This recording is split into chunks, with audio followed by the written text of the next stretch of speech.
Yang ini. Ini ya. Maaf ya. Maaf.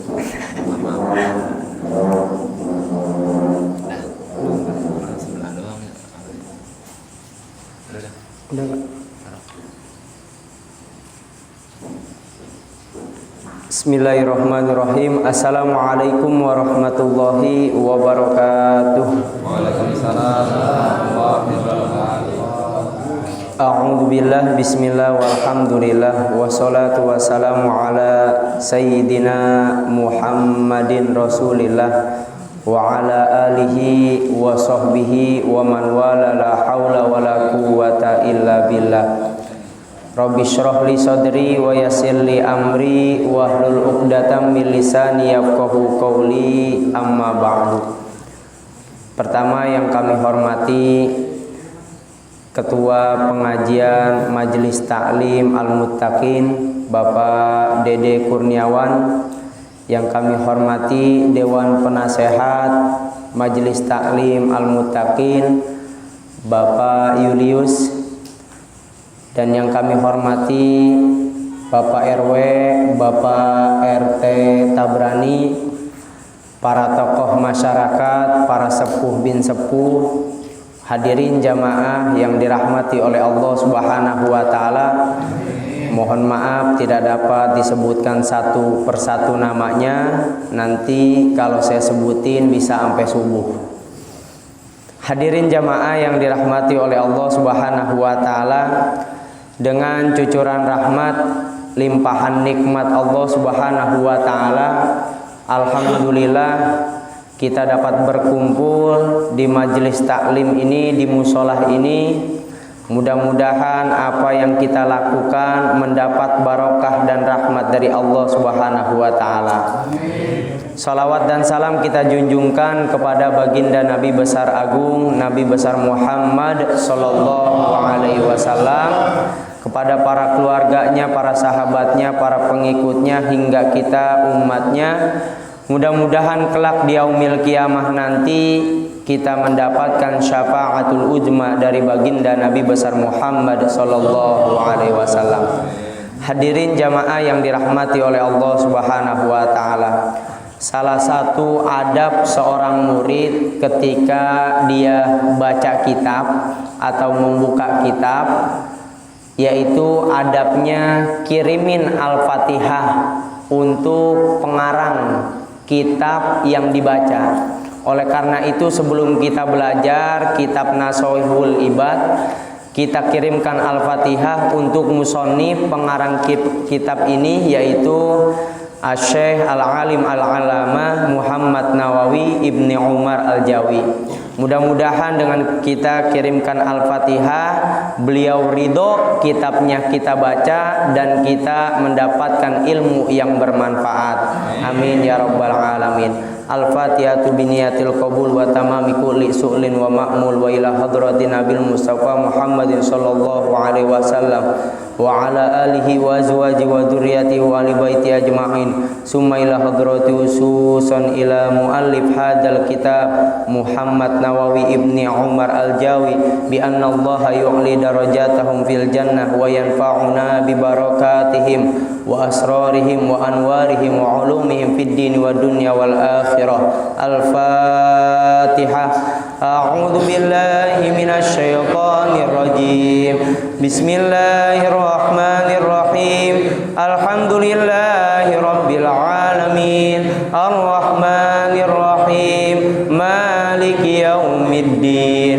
Iyyaka na'budu wa iyyaka nasta'in. Ihdinas siratal mustaqim. Siratal ladzina an'amta 'alaihim ghairil maghdubi 'alaihim waladdallin. Amin. Jamaah yang dirahmati oleh Allah Subhanahu wa taala, bulan yang lalu kita membahas tentang muqaddimah daripada isi kitab Nashihul Ibad. Sekarang kita masuk bab pembahasannya, yakni babus sunai, bab yang isinya dua. Maksudnya apa? Nasihatnya ada dua, begitu. Ya, jadi di setiap kitab ini nanti setelah bab yang isinya ada 22, setelahnya ada 3 begitu. Dan setelahnya seterusnya begitu 4, 4, 5, 5. Nah, ini kita belajar ke bab sunai, yakni bab yang isinya 22. Wafihi, dan di dalam bab sunai, bab yang isinya ada 22, salasuna mau'izatan, isinya ada 30 peringatan, 30 nasihat buat kita, yang terdiri dari arba'atu akhbar, 4 hadis, wal baqi atharun, dan sisanya adalah hadis asar. Wa ta'ni bil akhbar, apa maksud dari akhbar? Akhbar itu adalah hadis juga, aqwalun Nabi sallallahu alaihi wasallam. Yang namanya akhbar, hadis, sunnah sama, yaitu perkataan Nabi sallallahu alaihi wasallam. Dan yang dimaksud dengan asar itu aqwalus sahabah wa tabi'in. Jadi yang namanya asar itu adalah perkataan-perkataan para sahabat dan para tabi'in. Sahabat siapa? Sahabat itu man laqiya Rasulullah sallallahu alaihi wasallam. Orang yang bertemu dengan Rasulullah sallallahu alaihi wasallam dan dia beriman, mati dalam keadaan beriman, itu namanya sahabat. Kalau tabi'in siapa? Tabi'in itu enggak ketemu sama Rasulullah, tapi ketemunya sama sahabat. Nah, beriman kepada Allah Subhanahu wa taala dan Rasulnya. Begitu, itu namanya tabi'in. Kalau tabi'in kagak ketemu, kalau sahabat ketemu begitu. Misalnya perkataan Umar radhiyallahu an berkata, itu namanya hadis asar namanya. Kalau Rasulullah sallallahu alaihi wasallam bersabda, itu namanya akhbar begitu, atau hadis. Kita masuk ke babnya, faminhu ay fal maqalatul ula, makalah yang pertama dari bab yang kedua-dua ini. Jadi ada beberapa makalah nanti. Kita masuk ke pembahasan yang pertama nih. Makalah yang pertama, perkataan yang pertama. Minal munabbihati sunaiyah, dari peringatan yang isinya ada 2. Ada 22. Marwiya anin Nabi sallallahu alaihi wasallam annahu qol, yaitu sesuatu yang bersumber dari Nabi sallallahu alaihi wasallam, hadis yang ditunjukkan atau disabdakan oleh Rasulullah sallallahu alaihi wasallam. Nabi berkata, Nabi bersabda, khoslatani, ada 2 perkara, la syai'a, tidak ada sesuatu, afdalu minhuma, lebih utama daripada 2 perkara tadi. Apa itu? Al-imanu billah, yang pertama beriman kepada Allah, wa naf'u lil muslimin, dan yang kedua bermanfaat bagi orang muslim. Jadi kata Nabi SAW, ada 2 perkara yang tidak ada sesuatu yang paling afdol kecuali 2 perkara yang tadi. Apa 2 perkara tadi? Beriman kepada Allah dan bermanfaat bagi orang muslim. Nah, ini ada kaitannya nanti. Ada kaitannya dengan bahwasanya kita diciptain oleh Allah untuk beribadah. Ibadah itu nanti ada 2, ibadah mahdo, ghairu mahdo. Ibadah secara langsung kepada Allah, tuh berarti kita beriman kepada Allah. Jangan ngaku beriman tapi nggak beribadah. Tuh, ini inti daripada ibadah. Yang kedua, harus kita hidup harus bermanfaat buat orang muslim. Ini kaitannya nanti ibadah ghairu mahdo. Kita ibadah kepada Allah namun melalui wasilah, melalui perantara. Siapa perantaranya?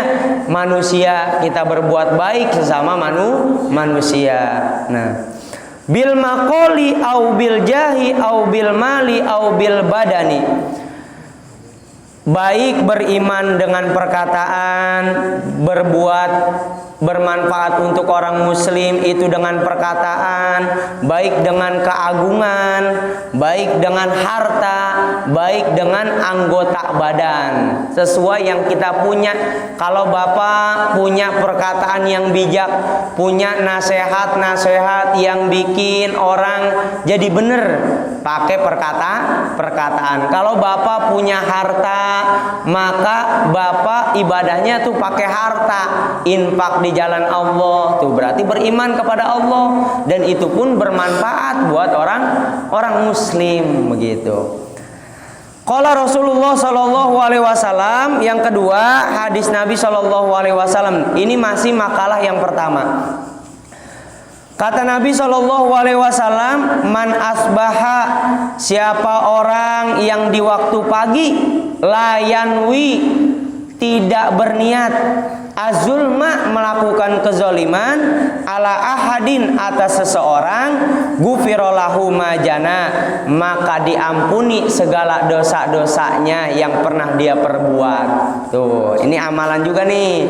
Di waktu pagi kagak niat berbuat zolim, kagak niat buat nyakitin seseorang, maka dosanya diampuni oleh Allah Subhanahu wa ta'ala. Waman asbaha, dan siapa orang yang di waktu pagi yanwi, dia berniat nusratal mazlum, menolong orang yang dizolimi, nolongin orang yang dianiaya, wa qada'a hajatil muslimi, dan dia memenuhi hajat orang muslim begitu.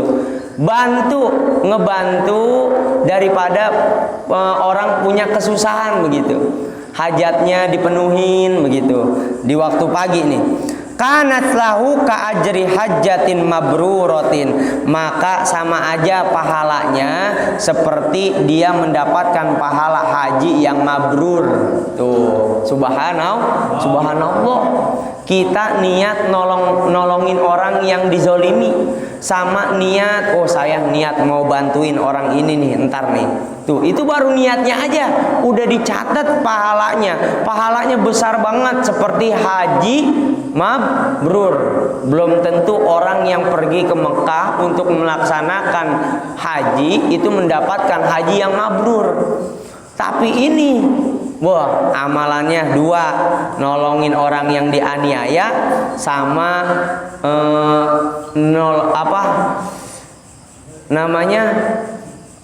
memenuhi kebutuhan orang lain, memenuhi kebutuhan orang muslim. Tuh, dapat pahala haji mabrur.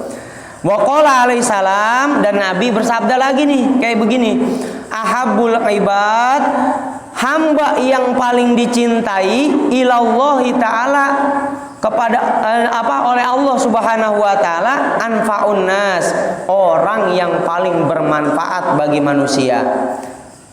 Wa afdalul a'mal, dan amal yang paling afdol, amal yang paling utama, idkhalus surur ala qalbil mu'min, itu nyenengin hati orang lain, nyenengin hati orang muslim. Ini kadang-kadang kita di masyarakat jarang nih yang begini nih. Kadang-kadang bisanya nyewotin orang muslim doang begitu ya. Kadang-kadang sama tetangga agak akur. Padahal ini amalan yang paling utama. Amalan yang paling utama apa? Nyenengin orang, bikin orang ketawa, bikin orang senyum juga tuh. Jadi pahala paling afdol amalnya. Yatrudu an hujuan. Nih salah satu contohnya nih. Salah satu contohnya dia ngasih makan tuh buat orang yang kelaparan. Seneng hati orang tuh jadinya. Au yaksifu anhu karban, atau dia memenuhi kesulitan seseorang, orang yang lagi kesulitan dibantu begitu. Au yakdilahu dainan, atau yang punya hutang dibayarin. Tuh, ini jadi amalan yang paling utama gitu. Kata siapa? Kata Nabi besar Muhammad sallallahu alaihi wasallam. Wa khoslatani la syai'a ahbatsu abahatsu. Kalau yang tadi adalah amalan-amalan tentang sesuatu, dua perkara yang tiada tandingannya. beriman kepada Allah dan bermanfaat bagi orang muslim. Tuh, udah dijelasin sama Nabi melalui hadisnya juga. Nah, kalau yang ini kebalikannya nih, Pak. Kata Nabi, wa khoslatani, ada 2 perkara juga yang paling jelek. Enggak ada sesuatu yang menandinginya kecuali 2 perkara yang paling jelek itu. Apa itu? Asyirku billah, syirik kepada Allah, menduakan Allah, menyekutukan Allah. Waduru bil muslimin, dan membahayakan orang muslim. Tuh, membahayakan orang muslim. Kalau ini kebalikannya. Kalau tadi yang paling utama, yang paling bagus, kalau ini yang paling jelek. Nih, yang paling jelek amalannya nih, syirik kepada Allah dan mencelakakan, mendaruratkan orang muslim, membahayakan orang muslim. Siapa tuh yang di kehidupan sehari-hari membahayakan orang muslim terus tuh? Preman. Ya kan, bikin hati orang muslim, bikin hati orang lain tergesa-gesa, orang yang malak tuh. Ya kan, bikin membahayakan orang lain, itu namanya fi abdanihim, baik membahayakannya dalam hal jasmani, badan begitu, melukai begitu, nggak boleh. Wa amwalihim, dan baik melalui harta mereka begitu. Nyolong, ngerampok, tuh, bukan haknya diambil, gitu. Fa inna jami'a awamirillahi ta'ala. Kenapa sih, Pak? Seperti itu karena seluruh perintah Allah tarji'u ila khoslataini, itu kembali kepada 2 perkara. Karena perintah Allah itu kembali kepada 2 perkara. Apa 2 perkara itu? At-ta'zim lillah, mengagungkan Allah, wasyafaqatu li khalqihi, dan memberikan syafaqah, saling kasih sayang kepada sesama manusia, kepada ciptaan Allah Subhanahu wa ta'ala. Tuh. Jadi kalau kita gambarin dari tadi kita belajar nih, Pak, ada 2 intinya. Jangan sampai ditinggalin. Hubungan kita kepada Allah baik, hubungan kita sesama manusia baik. Kadang ada orang yang sholatnya rajin, zakatnya nggak pernah ketinggalan, pokoknya setiap tahun tuh zakat fitrah maupun zakat mal lancar, begitu ya. Ibadah hubungannya kepada Allah bagus, tapi kepada sesama manusianya jelek. Tuh. Ingat, kembali lagi kalau kita belajar tentang akidah Ahlussunnah wal Jamaah, ada 3 landasan yang harus kita punya. Yang harus kita punya landasannya apa?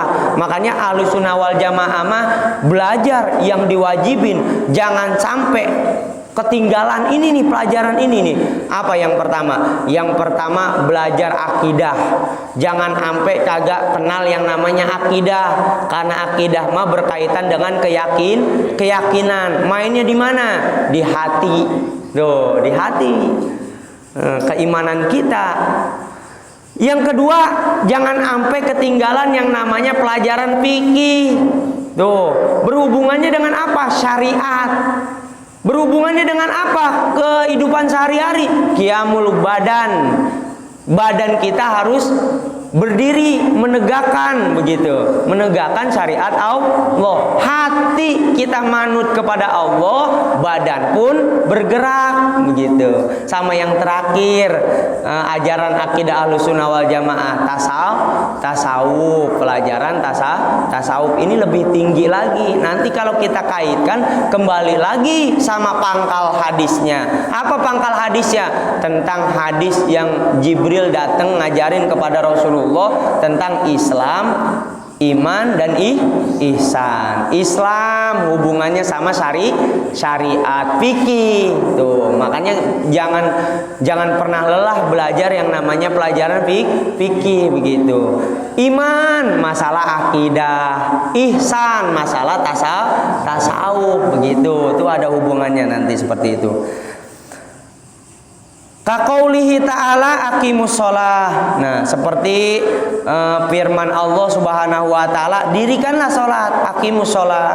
Nah, karena kan ini berhubungannya dengan apa? Ta'zimul lillah, mengagungkan Allah Subhanahu wa taala. Kalau kita ngaku mengagungkan Allah, beriman kepada Allah, berarti kita mendirikan sholat, karena sholat itu termasuk ibadah secara langsung kita kepada Allah Subhanahu wa taala. Wa atuz zakah. Kalau bayar zakat, nunai zakat ada dua. Hubungan langsung kepada Allah, yang fungsi lainnya bermanfaat juga buat manusia. Tuh, kasihan yang lebaran, kenapa zakat fitrah itu diwajibin? Kasihan fakir miskin, kita lebaran pada madang enak, dia kagak madang begitu. Makanya tuh ada zakat fitrah, wajib zakat yang mampu, bagi yang mampu. Wa qauluhu ta'ala, dan seperti firman Allah Subhanahu wa taala, uskurli waliwalidaik, bersyukurlah kepadaku dan bersyukur kepada orang tuamu. Nah, ini hubungannya juga sama. Atazimulillah wasyafaqatu lil khalqihi. Tuh, hubungannya mengagungkan Allah dan belas kasihan di antara manusia. Tuh, orang tua kita, bersyukur kepada orang tua kita. Wasilah adanya orang tua kita itu ada kita, akibat ada orang tua kita adanya kita begitu. Tanpa orang tua kagak ada kita. Emang Nabi Adam, kalau Nabi Adam mah bapak kagak ada, emak kagak ada. Nah, ini masalah keimanan kita kepada Allah Subhanahu wa taala. Tapi Allah mau Nabi Adam ada, berarti Adam ada begitu. Ada juga siapa? Nabi Isa. Nabi Isa ibu ada, bapak kagak ada. Allah mah mau. Kalau Allah mau mah nggak ada yang bisa nolak begitu. Nah, masalah keimanan kita sama kayak Isra Mi'raj juga, keimanan kita kepada Allah Subhanahu wa taala. Tapi sayang, seribu sayang Bapak, kalau iman di zaman sekarang tuh makin lama makin tipis kita. Kenapa? Kebentur sama krisis. Bener nggak Pak? Bener. Bayaran anak kita naik, keinget dalam sholat. Inna solati, ya Allah, anak saya belum bayaran 3 bulan. Wa nusuki, malah beras lagi mahal. Sembako naik mulu. Wa mahyaya, wa mati aja sekalian begitu jadinya. Ya, tuh iman kita. Padahal mah Pak, masalah rizki mah, masalah rezeki yang Allah berikan kepada kita, itu kita nggak boleh ragu. Kenapa? Kalau kita ragu kepada rezeki, berarti kita ragu dong kepada zat yang memberi rezeki. Syak fir rizki, syakkun fir razik. Ragu kepada rezeki dari Allah Subhanahu wa taala berarti kita ragu kepada zat yang memberi rezeki, Allah Subhanahu wa taala. Jangan takut Pak, contohnya begini Pak. Kalau kita contoh ini kagak bakalan masuk akal nih. Kucing makanannya ikan, tapi kucing kagak bisa berenang. Gimana caranya dia bisa dapat ikan? Makanya kalau rezeki sama milik itu berbeda. Nih, contoh misalnya Bang Udin Bang Udin lagi mancing gitu, dapat ikan gede, dia bawa pulang, dia masak begitu, udah mateng, ditaruh meja, dia pengen makan, kecapnya ketinggalan, dia ngambil kecap dulu tuh. Terus ada kucing, digondol kucing itu ikan. Nah, pertanyaannya, ikan itu miliknya siapa? Miliknya Bang Udin, tapi rezekinya kucing tuh. Makanya jangan takut soal rezeki, nggak bakal kemana-mana. Rezeki kita kagak bakal tertukar. Ini masalah keimanan kepada Allah Subhanahu wa taala. Nah, dulu ada cerita begini Pak nih. Ruwiya an Uwais Al-Qarni, diriwayatkan dari Uwais Al-Qarni. Uwais Al-Qarni ini Pak, dia itu nggak pernah ketemu Rasulullah Shallallahu Alaihi Wasallam, tapi Uwais Al-Qarni itu Nabi sampai ngomong sama sahabatnya, kalau nanti sepeninggalanku kamu minta doa sama Uwais Al-Qarni, minta didoain sama Uwais Al-Qarni. Padahal belum saling ketemu begitu. Kalau sepeninggalanku aku wafat, kamu kalau mau minta doa sama Uwais Al-Qarni. Niscaya doa kamu langsung diijabah oleh Allah Subhanahu wa taala. Kalau Uwais Al-Qarni yang doain. Duh, karena kenapa amalannya? Ini Uwais Al-Qarni ini taat banget sama orang tuanya. Sampai pergi haji, orang tuanya pengen pergi haji, itu sampai digendong dari Yaman ke Mekah. Bayangin, jalan kaki digendong emaknya. Karena emaknya lumpuh, Uwais Al-Qarni.